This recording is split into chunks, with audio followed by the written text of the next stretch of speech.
During dinner, my sister said she was pregnant and that the father is my husband. But then I revealed a secret. You know when you think you know the people closest to you? When you believe that? No matter what problems exist, certain lines would never be crossed? Well, I thought so too. My name is Marina, I'm 29 years old, and this is the story of how I discovered that some people are capable of anything to get what they want. It was a Thursday in March when I received news of my promotion.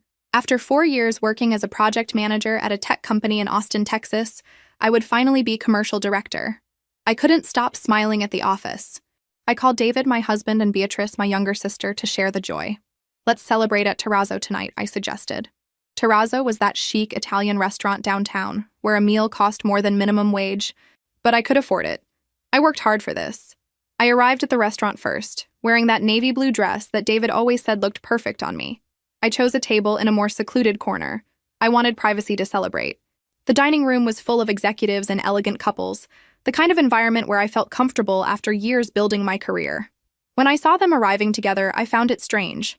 Beatrice was radiant, with a smile I hadn't seen in a long time, and David seemed nervous. He always got a bit uncomfortable in expensive places, but there was something different that night, a tension in the air that I couldn't identify.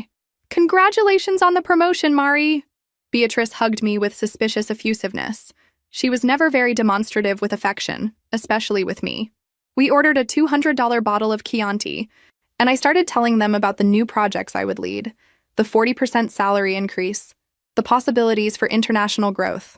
Beatrice listened with too much attention. David kept fidgeting with his napkin. Actually, Beatrice interrupted in the middle of my excitement, we also have news to share. She took David's hand across the table, and my stomach knotted inexplicably. I'm pregnant. The world stopped. Literally stopped.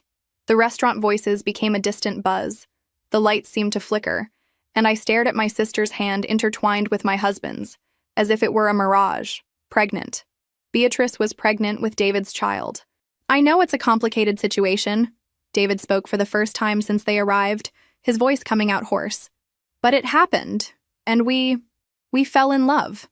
They watched me with a mixture of expectation and poorly disguised satisfaction. It was as if they were waiting for me to explode, scream, make a scene that would give the other tables something interesting to talk about later. But I couldn't do anything but stare. My sister, Beatrice, whom I helped pay for college when our parents couldn't, was there holding my husband's hand, pregnant with his child, telling me this on the day of my promotion. How long? I managed to ask, my voice coming out strangely calm. 3 months, Beatrice replied, running her hand over her still imperceptible belly. It started right after your birthday. My birthday had been in December. It was May. 3 months of betrayal, 3 months of lies, 3 months of them laughing at me while I worked 12 hours a day to get this promotion I so wanted to share with the people I loved. Marina, say something, David asked. And for the first time in years, I really looked at him, really paid attention to the man I had been married to for 4 years. He looked relieved, as if a weight had been lifted from his shoulders, as if this was liberating for him. What do you want me to say? I asked, still in that strange voice that didn't sound like mine. Congratulations? Beatrice laughed, a nervous laugh, but genuine. Look, Mari, I know it's not easy, but these things happen. Love is love, right? And the baby... She ran her hand over her belly again. The baby needs both parents together. I picked up my purse slowly, left 2 $50 bills on the table, more than enough to cover my part of the bill, and stood up. I'm going home. You do whatever you want. As I walked toward the exit, I heard David calling my name, but I didn't turn around. In the wall mirror of the restaurant, I could see their reflections still sitting at the table. Beatrice was smiling. Throughout childhood, Beatrice lived in my shadow, and this irritated her deeply. I was the older daughter, the responsible one, the one who got good grades without having to try very hard. She was the youngest, the spoiled one, the one our parents protected from everything. But for some reason, this was never enough for her. We grew up in a middle-class family in San Antonio. Our father worked as an accountant at an oil company. Our mother was an elementary school teacher. We weren't rich, but we didn't lack anything either. Even so, Beatrice always had the impression that she deserved more. When I got a full scholarship to study business administration at the University of Texas, Beatrice made sure to say it was rich girl's luck. When I graduated with honors and got an internship at a multinational in Austin, she commented that I always knew how to sell myself. When I bought my first apartment at 25, she asked if I wasn't being too ambitious. The worst part is that she really believed she deserved the same things I had, but without the effort. As if success was a matter of luck or favoritism, not hard work and sacrifice. Beatrice studied graphic design at a public university, graduated without much distinction, and since then jumped from job to job, always complaining that bosses didn't recognize her potential. Our parents always tried to balance things out. When I bought my new Honda Civic, they bought a used one for her too. When I started earning well, they increased the help they gave her to pay rent for a small apartment in downtown San Antonio. It was as if they were trying to compensate for my success by keeping Beatrice at the same level, artificially. She always asked about my salary, my investments, the apartment's value. Just sisterly curiosity, she'd say. But there was an intensity in the way she asked that bothered me. Now I understood it wasn't curiosity. It was pure envy, mixed with greed that I refused to see. When I met David at a work party 5 years ago, Beatrice made sure to say he wasn't my type. He was handsome, nice, worked as a salesman at a BMW dealership. He earned reasonably well by Texas standards, about $5,000 a month with commissions, but nothing compared to my $8,000 salary that soon became $12,000. Still, I fell in love. He was fun, affectionate, made me laugh after stressful days at the office. David had a simplicity that attracted me, an uncomplicated way of seeing life that contrasted with my nature of always planning 3 steps ahead. Beatrice was always polite with David, but I noticed a certain tension, especially when we all went out together and the bill arrived. David sometimes felt embarrassed when I paid for restaurants that cost $100 per person, or when we bought concert tickets that cost $200 each. Beatrice observed all this with that calculating look I knew well, but preferred to ignore. "You support him, don't you?" she asked once, when David went to the bathroom during a family lunch at Olive Garden. "I don't support him," I replied, irritated. "We split things proportionally to our income." It was true. David paid the bills he could, groceries, gas, some household bills, and I covered the rest. It worked for us. But for Beatrice, that was more proof that I had too much luck. A brilliant career, a beautiful 2-bedroom apartment in Austin, a dedicated husband, investments that grew month by month, as if I hadn't fought for every achievement, as if everything had fallen from the sky. I got home, and the apartment was exactly as I had left it that morning. Made bed, dishes washed, everything in place. It was strange how life could completely fall apart, and things could remain exactly the same.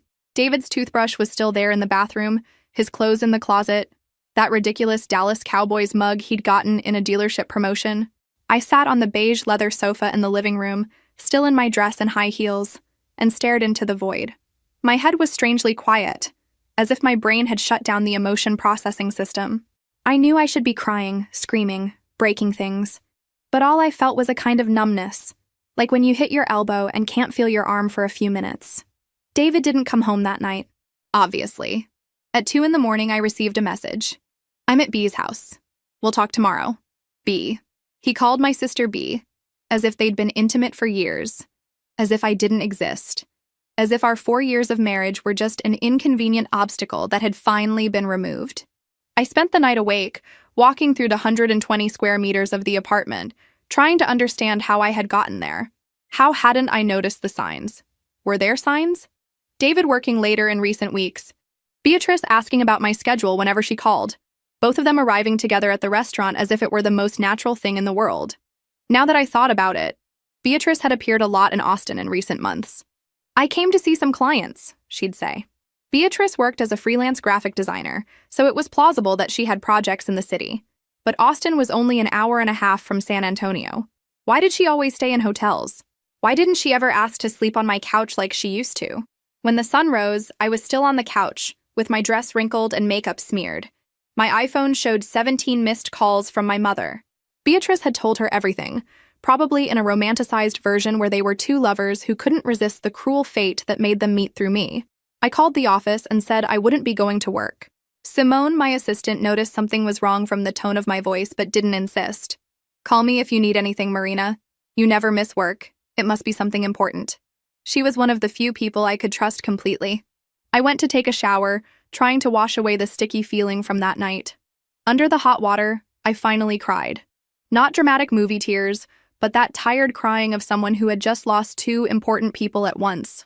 My sister and my husband, the two I loved most in the world, had betrayed me in the cruelest way possible. When I got out of the shower, I had 3 messages from Beatrice. Mari, we need to talk. It wasn't how we wanted you to find out. Call me, please. I know it's difficult, but we can resolve this like adults. I deleted them all without responding. For the first time in years, I spent the entire day doing absolutely nothing productive. I watched Netflix, ordered Chinese food that cost $40 and arrived cold, ignored the phone that rang every 2 hours. It was as if I needed a whole day to process the fact that my life had completely changed overnight. That evening, David showed up to get some clothes.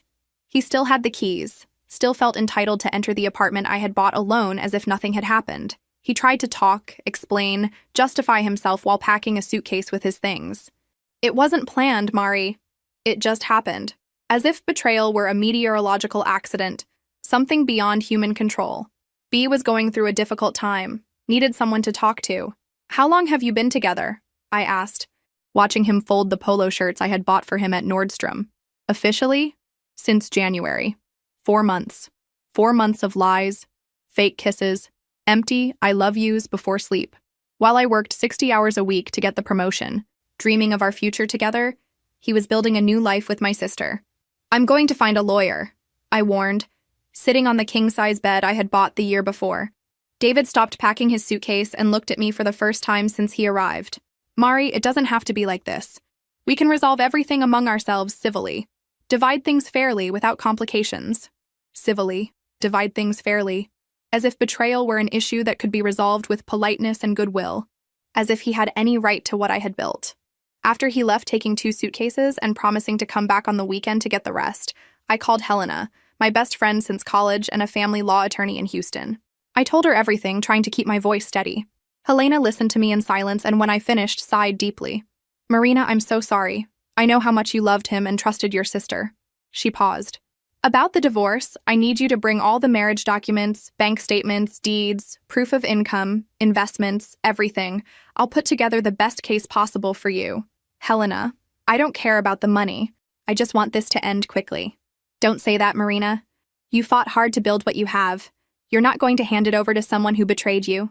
Do you have any idea how much your assets are worth today? I didn't have an exact idea, but I knew it was substantial. The apartment was worth at least $400,000. I had about $100,000 in investments, a stake in a startup worth at least $50,000, plus the new salary of $16,000 monthly. I scheduled the meeting for the following week and hung up. That's when I remembered. I needed to organize all the important documents. It wasn't something I did regularly.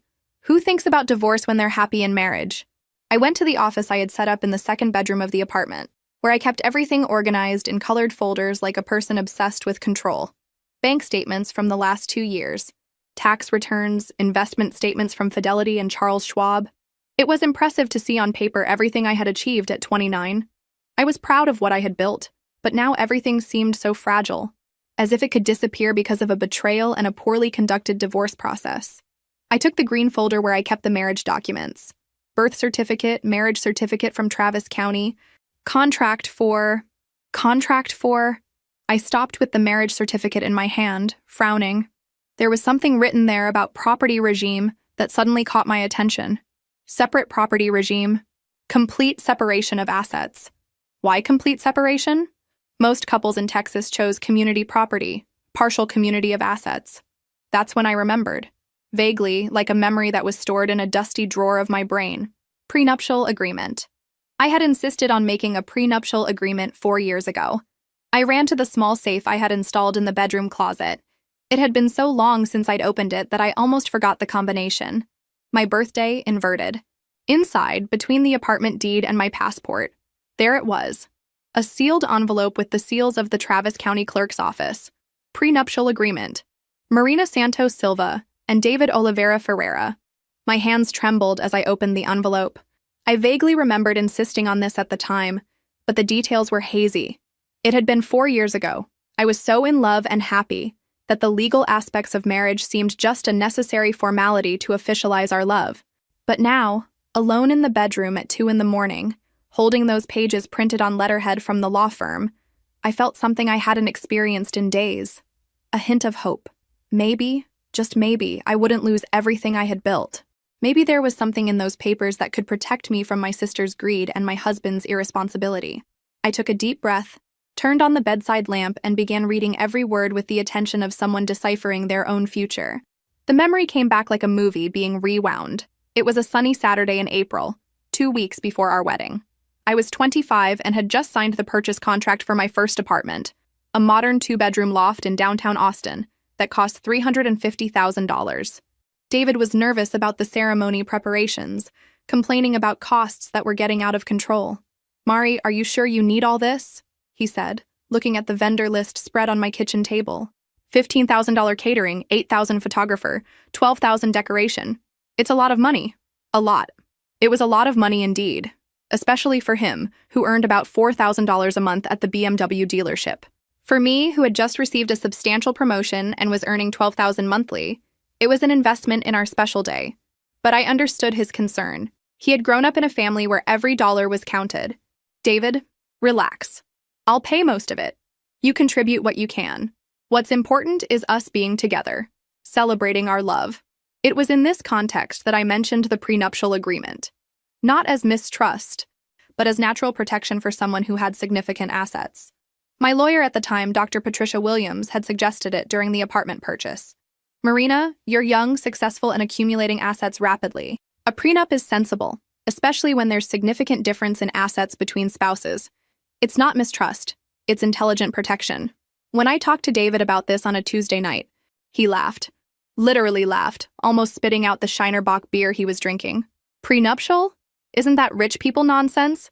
We love each other, Mari. Love doesn't need papers to prove anything. These things are for couples who enter marriage already thinking about divorce. It's not about love, David. It's legal protection. For both of us. If something goes wrong, nothing will go wrong," he interrupted me, pulling my hand. "We're going to be happy forever.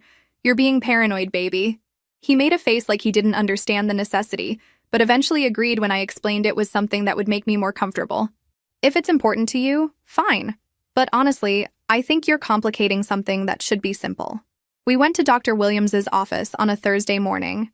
I remember David was hungover because he had gone out with his dealership colleagues the night before for the last bachelor's outing. He arrived 15 minutes late, somewhat sleepy, complaining that he had lost an important sale because of the appointment.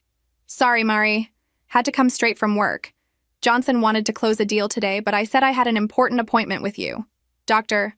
Williams, an elegant 50-year-old woman with gray hair and impeccable suits, explained the basic terms with the patience of someone who had given that presentation hundreds of times. Complete separation of assets. Each spouse maintains their individual patrimony.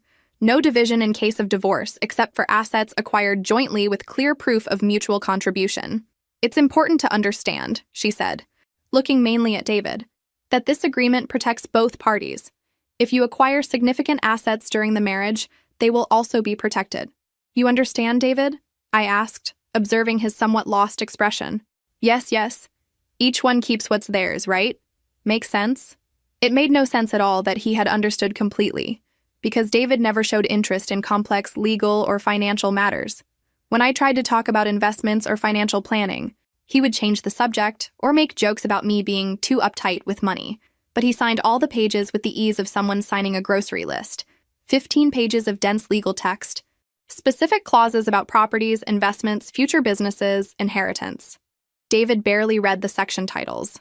"There, now you can marry in peace," Dr. Williams said, smiling as she stamped and filed the copies. "I hope to never see you here professionally again." On the way back, driving my Honda Civic through Austin streets, David commented, "I still think this contract thing is kind of weird, but if it makes you calmer, what's important is that in 2 weeks we'll be married, husband and wife forever." He really didn't understand what he had signed. For David, that was just another necessary bureaucracy to officialize our love, like getting the marriage license or choosing the rings. He didn't comprehend that he was giving up any right to my present and future patrimony. And I, in love and confident that we would be happy forever, didn't mind his lack of attention to details. After all, love was more important than any paper, wasn't it? We were going to build a life together, share everything, be a modern and partnered couple. The contract was just a formality that would never be necessary. How wrong I was. Now, 4 years later, Alone in the bedroom at 3 in the morning with the contract in my hands, I finally understood the value of that rich people nonsense. I read each page with redoubled attention, as if I were deciphering a secret code that could save my life. The legal words that at the time seemed just formality, now shone on the page like precious diamonds. Complete separation of property. Each spouse shall maintain individual ownership of all property owned prior to marriage and all property acquired during the marriage. Each spouse. Property acquired during marriage. The apartment I bought before getting married. The investments I made monthly, the stock applications, the stake in the tech startup I bought 2 years ago. All of this was exclusively mine. In the event of dissolution of marriage, there shall be no division of property, with each party retaining the entirety of their individual assets. Dissolution of marriage. There shall be no division of property. David had no right to anything, absolutely nothing of what I had built.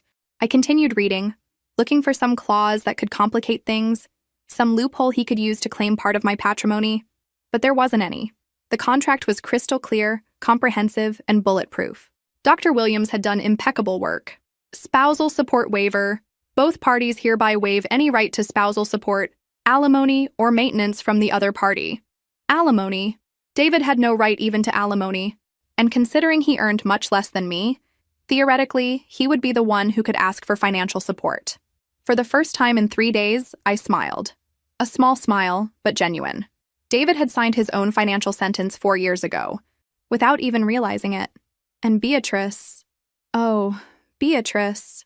She had probably seduced my husband thinking he would be her gateway to a financially comfortable life. What delicious irony. I continued reading the specific clauses. Debt separation, each one responsible for their own. Future businesses. Corporate participation remained individual. Intellectual property, royalties and patents were not shared. Inheritance, assets received from family remained with the original recipient. It was complete armor. David had no right to a cent of what I had built. And more importantly, I had no responsibility for his debts. I remembered he had financed a Ford F-150 pickup the year before, plus had a high-limit credit card that he used frequently. I took my laptop and started making a mental list of my current patrimony. Apartment valued at least $400,000. Investments in stocks and funds totaling about $100,000. Stake in the startup I founded with 2 college colleagues worth at least $50,000 in the last contribution. Checking and savings account with $40,000. Paid-off car valued at $20,000, more than $600,000 in net worth at 29. And David had no right to any of it. Even better, my new salary as commercial director would be $16,000 monthly, plus performance-based bonuses that could reach $20,000 per month in the best quarters, while David would continue earning his $4,000 or $5,000 monthly selling cars. For the first time in days, I smiled. A small smile, but genuine. David had signed his own financial sentence 4 years ago without even realizing it. And Beatrice? Oh, Beatrice. She had probably seduced my husband thinking he would be her gateway to a financially comfortable life. What delicious irony. I remembered the conversation we had last Christmas, when she complained about the injustice of me having everything. Marie, do you realize how frustrating it is?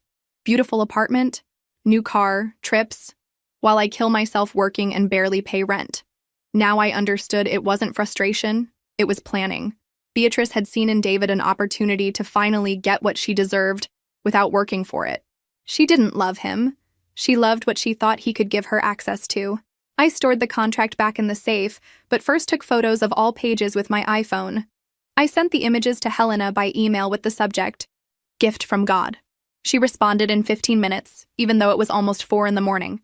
"Marina, this changes everything. Call me tomorrow." For the first time since that horrible dinner at Terrazzo, I managed to sleep a few hours. And for the first time in years, I dreamed about my future. A future where I was completely free to be whoever I wanted to be, without anyone trying to steal what I had built. I woke up the next morning with a mental clarity I hadn't felt in days. While having coffee in my modern kitchen, looking out the 10th floor window at the Austin skyline, I began connecting dots that before seemed like innocent coincidences. Beatrice had always shown suspicious interest in my financial life. It wasn't just fraternal curiosity. There was a calculating intensity in her questions that now made complete sense. "How much do you pay in rent for this apartment?" she had asked during a visit last year. When I explained it was financed, not rented, her eyes lit up. "Wow, it must be worth a fortune." She asked about my salary with uncommon frequency. "Mari, how much are you earning now?" Just to situate myself in the market, she'd say, as if she were comparing with her own opportunities as a freelancer. When I mentioned I was investing in stocks, she wanted to know specific amounts. I'm thinking about starting to invest too. I need a reference. I remembered a specific conversation during last year's Christmas. We were at our parents' house in San Antonio, and Beatrice had had a few too many glasses of wine. Mari, do you realize how frustrating it is to see you having everything? Beautiful apartment, new car, trips, expensive clothes, while I kill myself working and can barely pay rent. Beatrice, you can have all this too. It's a matter of working hard and making smart choices, I replied, trying to be encouraging. Oh, sure, everyone has the same opportunities, right? You were always the perfect daughter, the smart one, the one who gets everything easy. I have to kill myself to get crumbs. At the time, I thought it was just the wine talking. Now I realized it was envy and resentment accumulated over years. Beatrice genuinely believed she deserved what I had, but without the corresponding effort. And David, poor David. He was never an ambitious person financially. He was satisfied with his dealership salary, with his simple life of weekend beer and football on television.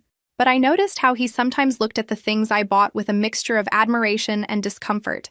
$400 for a purse, Mari? That's almost my rent, he commented when I bought a coach at Nordstrom.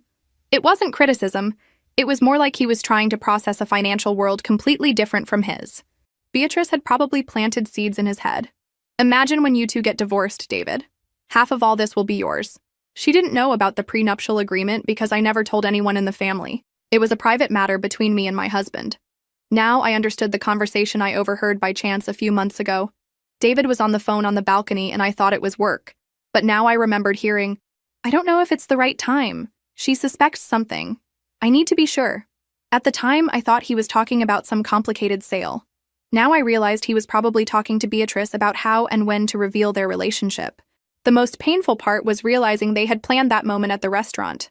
The choice of terrazzo, on the day of my promotion, the way they arrived together, the poorly disguised satisfaction on their faces. It wasn't an impulse or a desperate confession. It was theater. They wanted to humiliate me publicly, catch me off guard, see me fall apart, and they probably expected me to react with desperation, begging David to come back, offering anything to save my marriage.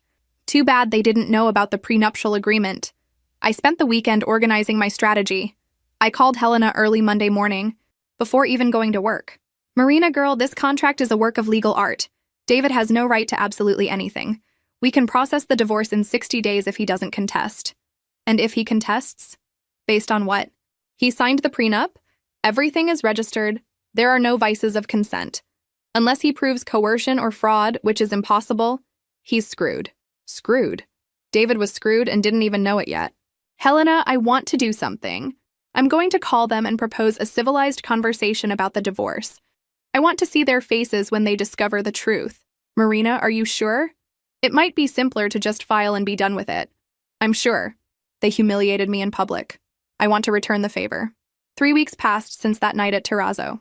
3 weeks in which David came to get the rest of his things from the apartment, always accompanied by Beatrice, as if he needed protection or moral support. 3 weeks in which my mother called daily trying to mediate the situation, as if betrayal were a misunderstanding that could be resolved with a frank conversation. Marina, dear, I know you're hurt, but these things happen. David has always been a good boy and Beatrice is pregnant. Can't you think about the baby?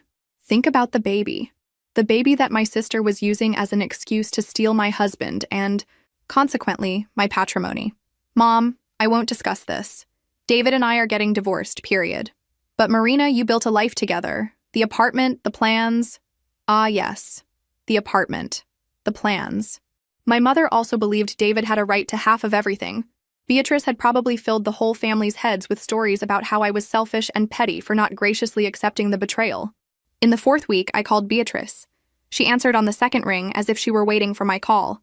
Mari, so good that you called. We really need to talk. Hi, B. Look, I thought a lot about this whole situation, and I think you guys are right. There's no point in holding grudges. We're adults. These things happen. Silence on the other end of the line. She wasn't expecting this reaction. Really? You're okay with this? I'm trying to accept it. I mean, you fell in love, right? It wasn't anyone's fault.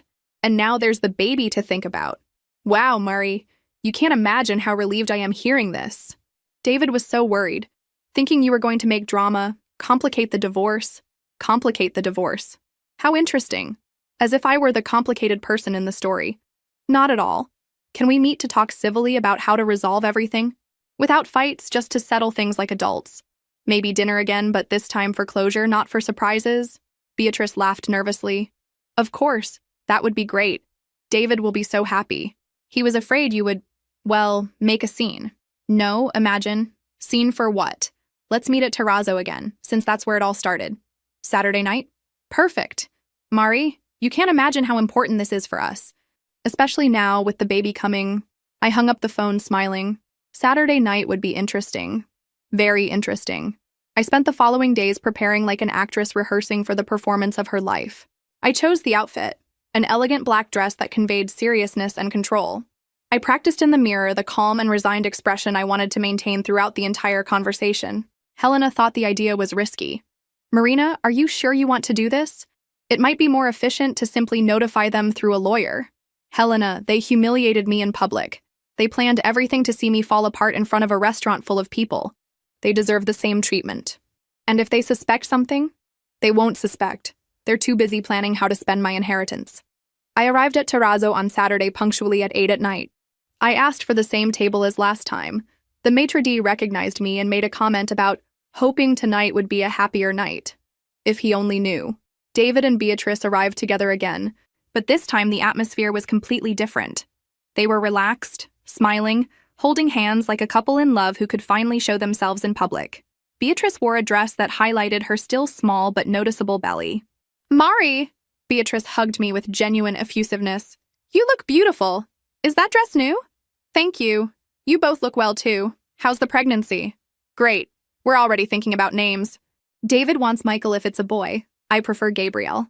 David pulled out the chair for Beatrice to sit, a chivalrous gesture he rarely made for me.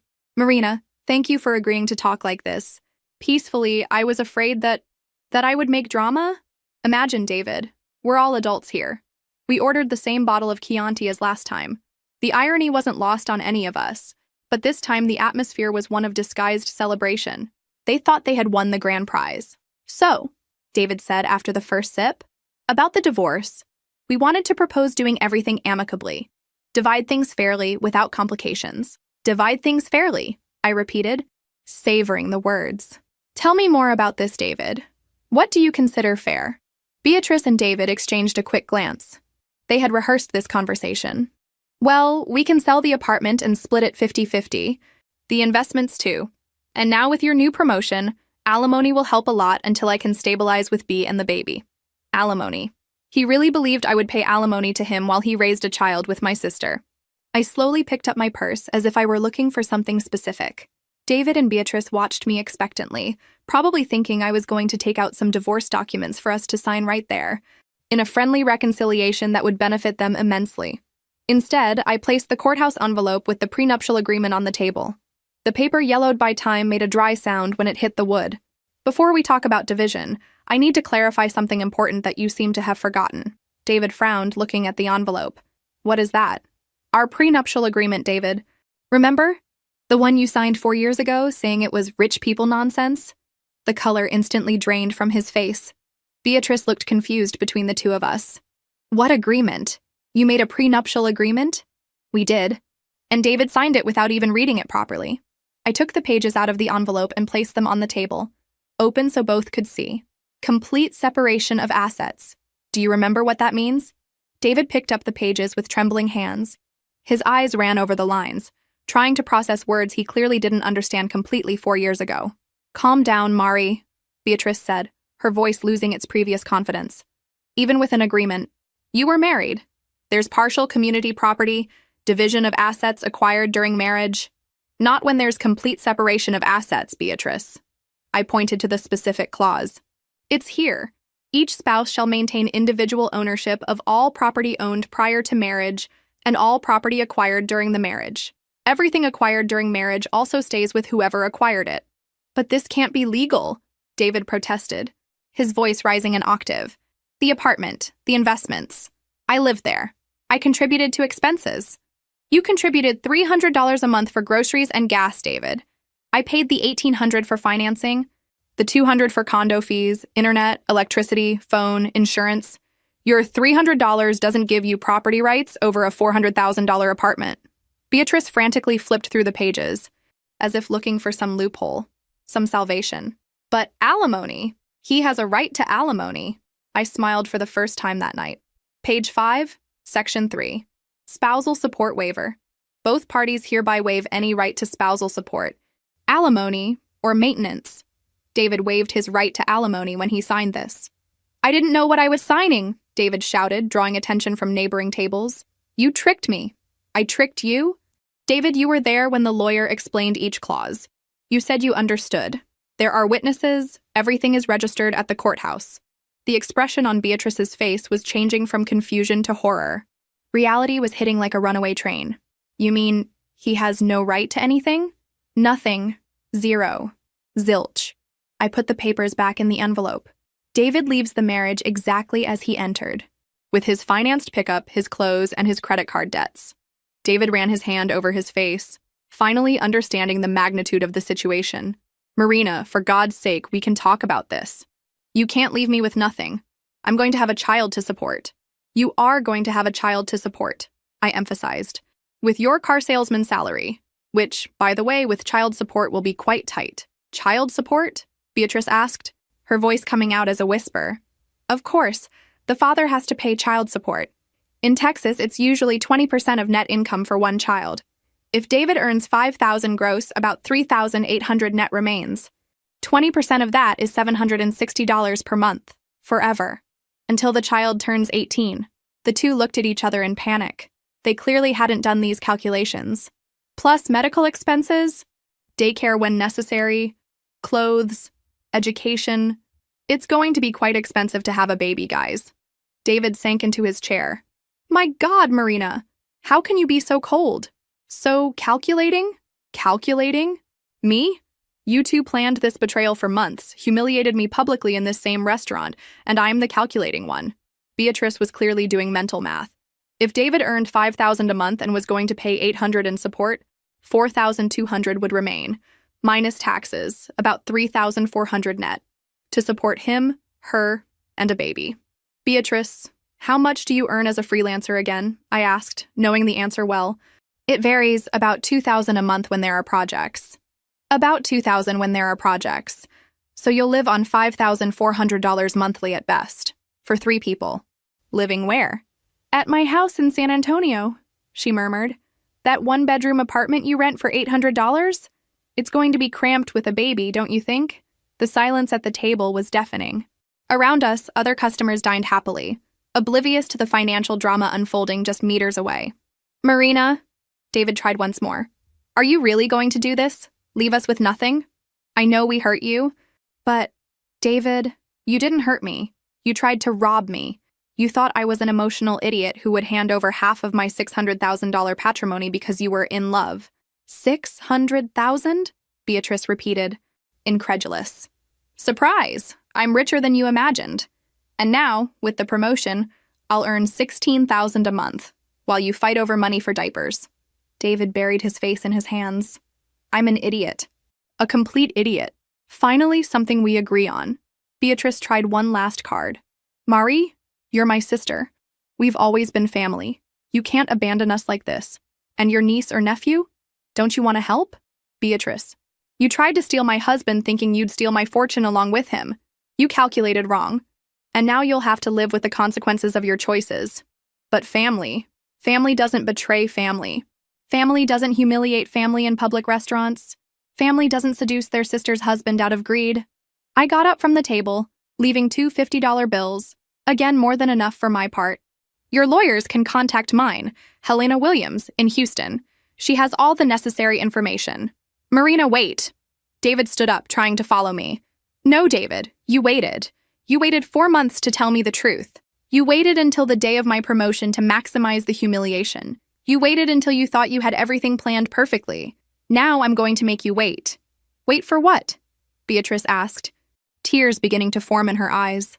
Wait to see what it's like to be poor. What it's like to live counting pennies. What it's like not being able to pay for dinner at a $200 restaurant. I stopped at the door.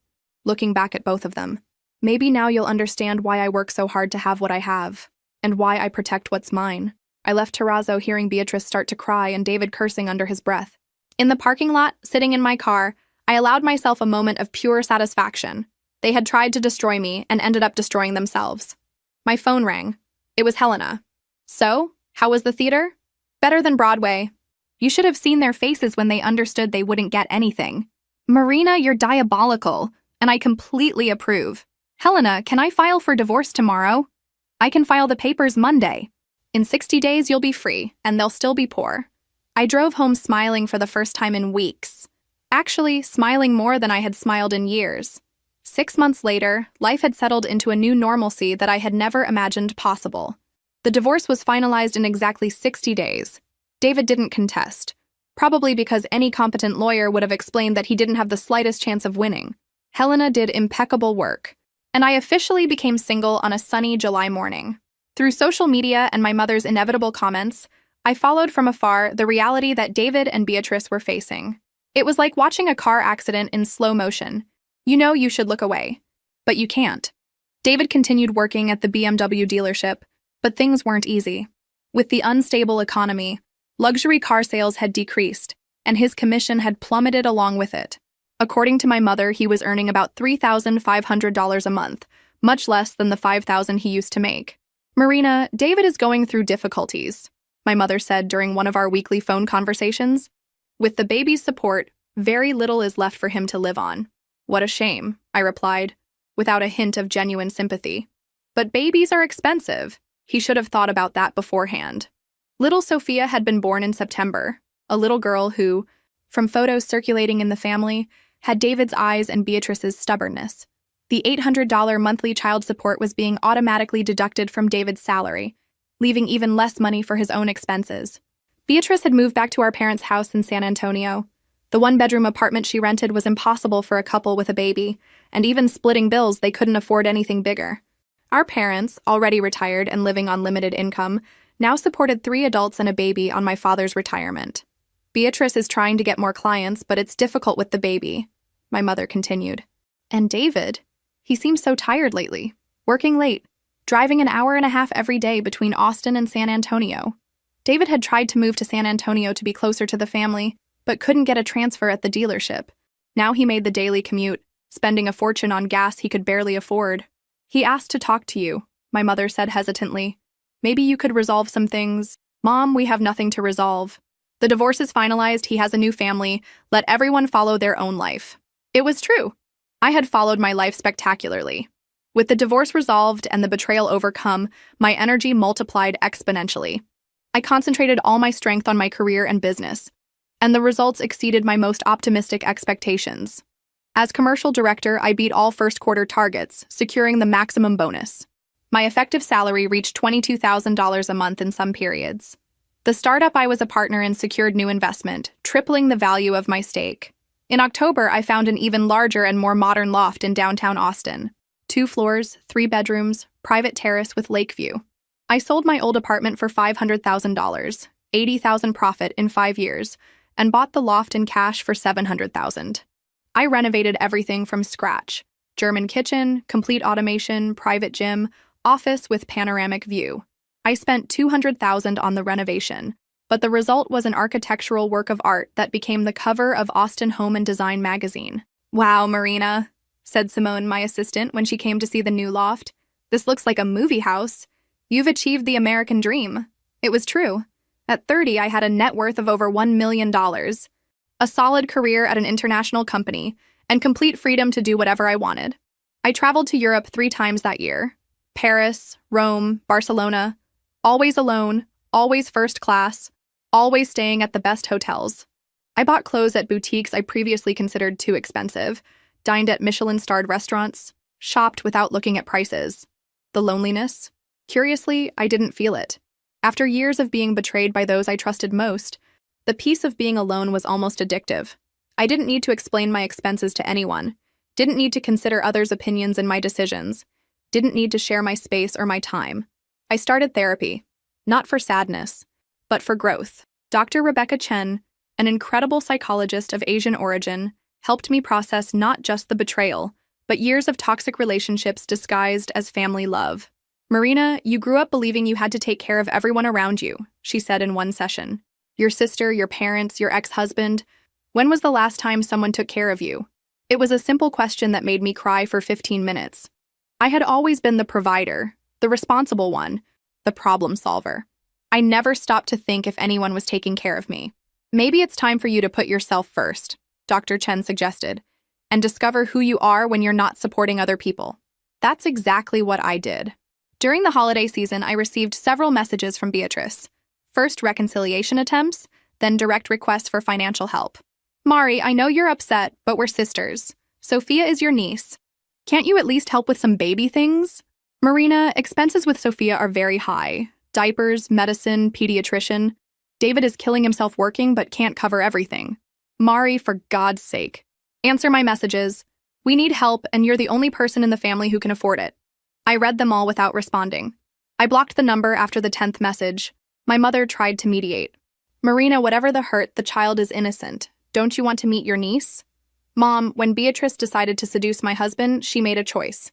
Now she's living with the consequences of that choice. It's not my responsibility to solve the financial problems they created. But you have so much money." "I have so much money because I worked hard to have it, and because I protected what I built." If Beatrice wanted financial stability for her child, she should have thought about that before getting pregnant by a man who earns $4,000 a month. It was harsh with my mother, but necessary. The whole family had gotten used to the idea that I was the personal emergency bank for any crisis. Not anymore. On my 30th birthday in December, I organized a party at the new loft. I invited work colleagues, college friends, some people I met traveling, 50 elegant people, French champagne, professional catering, live musician. Looking out my terrace window at the Austin lights, with a glass of Dom Perignon in my hand, and surrounded by people who genuinely enjoyed my company, I felt deep gratitude. Gratitude that David had betrayed me. Without the betrayal, I would never have discovered my own strength, never would have learned to set boundaries, never would have realized I could be completely happy alone. Gratitude for the prenuptial agreement that my younger self had the wisdom to make. Those papers saved me from years of legal battle and allowed me to start over immediately. Gratitude even for Beatrice. Without her envy and greed, I never would have learned that not all family deserves unconditional loyalty. Some people are toxic regardless of blood ties. The week after my birthday, I received one last contact attempt. Not from Beatrice or David, but from my father. "Marina, your mother didn't want me to call, but I need to talk to you. Things are very difficult here at home. David lost his job at the dealership last week. Year-end cuts." My father rarely interfered in family conflicts. When he called, it was because the situation was really critical. "And what do you want me to do, Dad?" "I don't know, daughter. I don't know what to do anymore. There are 4 people here at home, a small child, and now, without David's income. Your mother is talking about going back to work, but she's 70 years old." I felt a pang of guilt. Genuine, for the first time in months. My parents weren't to blame for the situation. They were just trying to help a daughter in difficulties as parents do. "Dad, I can help you, but I won't give money to David or Beatrice directly. If you need something specific, electric bill, groceries, pediatrician for Sophia, send me the bills and I'll pay them directly. Marina, that's my offer. I'll help you, who are innocent in this story. But I won't finance the bad choices David and Beatrice made." My father accepted, relieved. In the following months, I received some bills by email.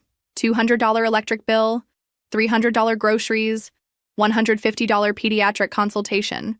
Trivial amounts for me, but they made a difference for them. I never had direct contact with David or Beatrice again. According to my father, David got a job at a smaller dealership, earning half what he used to earn. Beatrice continued doing sporadic freelance work, but with a small child, it was impossible to work full-time. They had moved to a trailer park in San Antonio. $500 monthly rent for a tiny space, but it was what they could afford. Sophia's support continued being automatically deducted, leaving even less money for them. They fight a lot about money, my father told me in a conversation. David blames Beatrice for insisting on the divorce. Beatrice blames him for losing his job. It's a cycle. It was exactly what I imagined would happen. When people get together for wrong reasons, greed, envy, opportunism, and financial reality knocks on the door. False love disappears quickly. 2 years after the betrayal, my life was completely transformed. Not just financially, but emotionally. I learned to say no without guilt. I learned that self-esteem is non-negotiable. I learned that some people are incapable of genuinely loving. They can only see other people as resources to be exploited. I started dating Daniel, an architect I met at an art exhibition. He had his own successful company, his own resources, his own ambitions. Our relationship was based on real partnership, not financial or emotional dependence. "You have impressive strength," he told me one night, while we dined on my loft's terrace. "But also an inner peace that's rare." He was right. I had found a peace that came from knowing exactly who I was and what I deserved. I no longer needed anyone's approval, no longer needed to support people who didn't contribute to my life. Sophia turned 2 without me meeting her personally. From photos my mother insisted on showing on her phone, she was a beautiful and apparently healthy child. I felt a hint of curiosity about her, but not enough to reconnect with Beatrice and David. Some friends thought I was being cruel. "Marina, she's your niece. Don't you miss family?" "I have family," I would respond. "My parents, who love me unconditionally. My true friends, whom I've built over the years. Family isn't just blood. It's who really cares about your well-being." It was true. Simone, my assistant, was more present in my life than Beatrice ever was. Helena continued being a close friend and advisor. Dr. Chen helped me grow in ways I didn't even know I needed. On the 3rd anniversary of the betrayal, I received a message from an unknown number. It was David. "Marina, I know you don't want to talk to me, but I need to tell you something. You were right about everything. About me, about Beatrice, about the money. I was an idiot and destroyed the best thing I had in life. I hope you're happy." Reading that message didn't bring me satisfaction or anger, just a kind of peaceful closure. David had finally understood what he lost, but it was too late. I had moved on completely. I deleted the message without responding. Today, at 32, I look back and see how that horrible night at Terrazzo was actually the best gift life could have given me. It forced me to discover who I really was when I wasn't being exploited or underestimated. I'm now executive director of the company, with a salary of $300,000 annually. My net worth has exceeded $2 million. I travel the world regularly, both for work and pleasure. I have a healthy relationship with someone who values me and contributes equally to our partnership. More importantly, I learned that people who really love you don't try to steal your peace, your money, or your dignity. They celebrate your successes, respect your boundaries, and build together with you. David continues living in the trailer park, working jobs that pay little, fighting with Beatrice about money they don't have. Beatrice continues sending occasional messages asking for help, which I continue ignoring. Sophia is growing up in a family that struggles financially because of her parents' selfish choices. Sometimes I wonder if I should feel guilty for having so much while they have so little. But then I remember, they tried to rob me. They planned my humiliation. They calculated my emotional and financial destruction. The fact that they calculated wrong isn't my fault. I built everything I have with honest work, intelligent decisions, and adequate protection of my assets. They tried to take a shortcut through betrayal, and discovered that shortcuts often lead to dead ends.